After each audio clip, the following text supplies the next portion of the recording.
Palantir is one of the hottest stocks in the market right now, trading at $45 per share.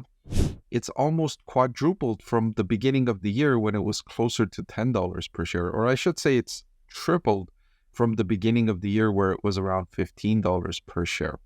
So understandably, a lot of investors are excited about Palantir stock and they're rushing in to capitalize on this AI genius. Now, one of the things I'm going to answer in this video is if investors should buy Palantir stock before earnings. The company is scheduled to report quarterly financial results on Monday, November 4th, 2024, and investors want to know, should they buy this stock before earnings, after earnings, or should they not buy this stock at all or buy this stock? So I'll answer those questions here in this video. I'll also let investors know what they should look out for from Palantir in the upcoming earnings release. What are the big numbers to look out for? What numbers will make a big difference that maybe not very many investors are talking about? Of course, you're going to hear about the revenue and earnings per share numbers, but there's more to Palantir than just the revenue and earnings per share. I will share those with you here in this video. Let's get into it. I want to thank The Motley Fool for sponsoring this video. Visit fool.com/Parkev for the 10 best stocks to buy now. So let's start with the latest developments at Palantir. And for me, the biggest thing with Palantir in recent quarters has been the growth in the U.S. commercial business. So in the latest quarter, U.S. commercial revenue increased by 55%. The customer count increased by an even better 83% year over year. And then the remaining deal value, which eventually turns into revenue, increased by 103% year over year. So this has really been the growth story for Palantir in recent quarters. In my opinion, is the biggest reason why the stock price has jumped the way it has all the way up to $45 per share. Of course, we all know about Palantir's success with governments and government institutions. They've been great at that for many, many years. But what's new is the success with business. This whole time, Palantir has been, a best-in-class service, but it's been expensive. And so it hasn't been accessible for many businesses because of the price tag. Lately, Palantir's been working to alleviate some of that concern with the AIP bootcamp strategy, where it's been going into businesses, demonstrating to them what they could do, and that's been turning into more sales because businesses look at Palantir and say, sure, it's expensive, but what we get in return makes it worthwhile. So we don't mind paying $100 million for something if we feel like we're going to get $150 million back in value.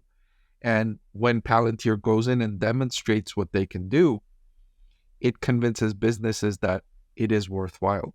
Otherwise, it's difficult for businesses to get in and understand what they're buying with Palantir. So that's been really working well with Palantir, and I suspect this will persist because the company found a way to unlock value, and they're going to keep driving this until they see that it's not working anymore. But I think there's a long runway here because they're so small when you look at customer count. The actual total customers is not very large compared to the total number of businesses in the world. Still, Palantir's price for the service has made it where they have relatively few customers, and so they can expand with more and more customers if they can continue finding ways to make their services more accessible. Another big story with Palantir lately has been the profitability on the bottom line. 7 straight quarters of profitability on the bottom line. This company's been around for nearly 2 decades, and they only recently were profitable on the bottom line, but they expect to continue this trend now. So 7 straight quarters after they hit that inflection point, they've continued and they've remained profitable, and they've done a good job controlling costs while growing revenue. Okay, so I highlighted some key metrics beyond the headline numbers that investors should look out for from Palantir when it announces earnings. And one of them is the US commercial customer count. Now, I highlighted that they don't have that many customers, just 295 US commercial customers, right? That's not that many. If you think about the millions of businesses in the US, they only have 295 customers.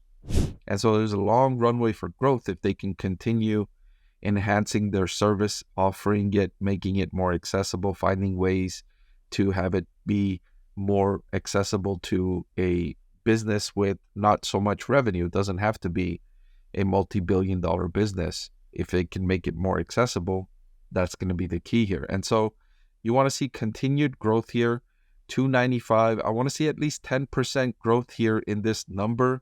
Number of 320 or more would be nice, given that this growth rate has been decelerating on a trailing 12-month basis from 22% to 19% to 13%.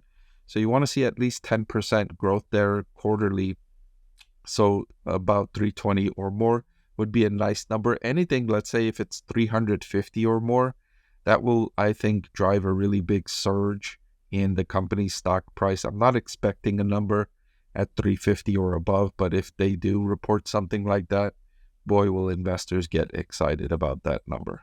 All right, another thing I want to hear about is the cash balance. They've got $4 billion in cash equivalents, and U.S. treasuries with no debt on the balance sheet. I want to hear more about what their plans are with this cash balance. Are they going to buy back stock? Are they thinking about a dividend? Are they thinking about utilizing this competitively, strategically, which I've been asking for some time now?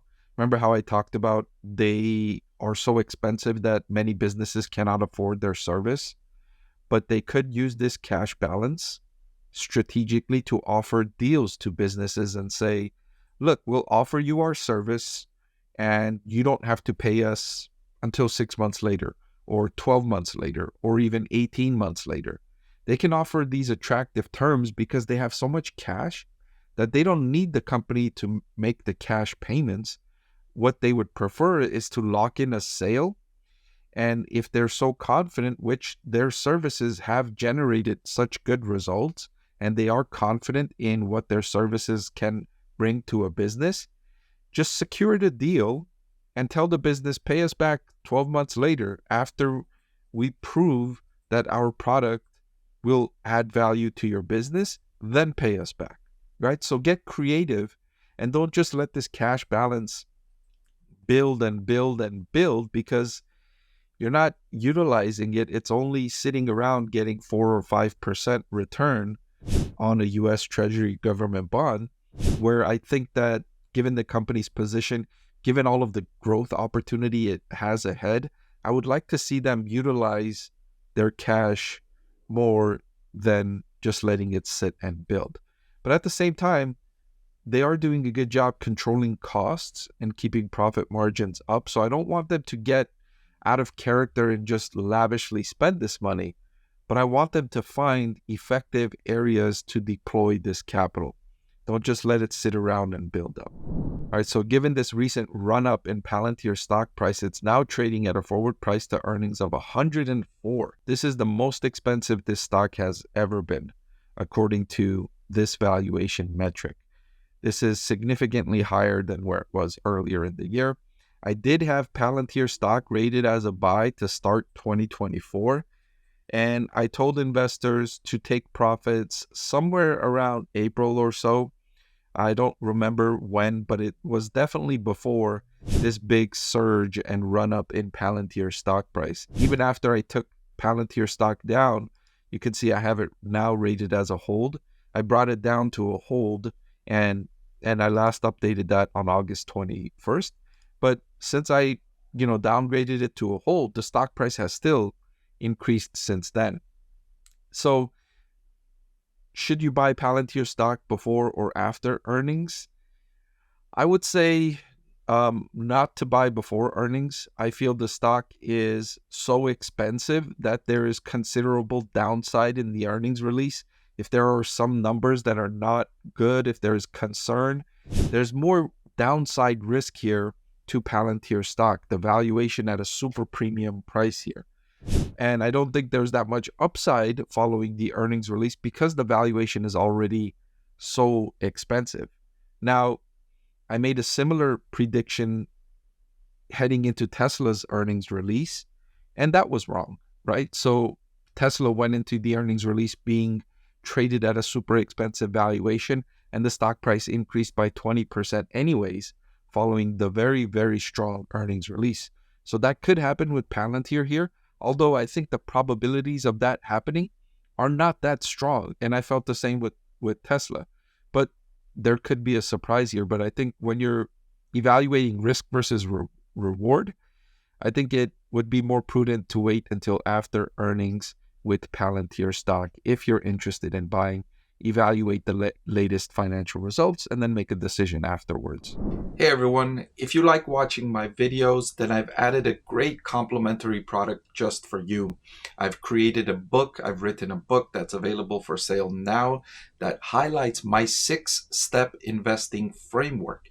Even if you don't follow that investing framework, just reading it and knowing how I evaluate stocks will make it a lot more interesting and informative to watch my videos. I've added the link in the description below.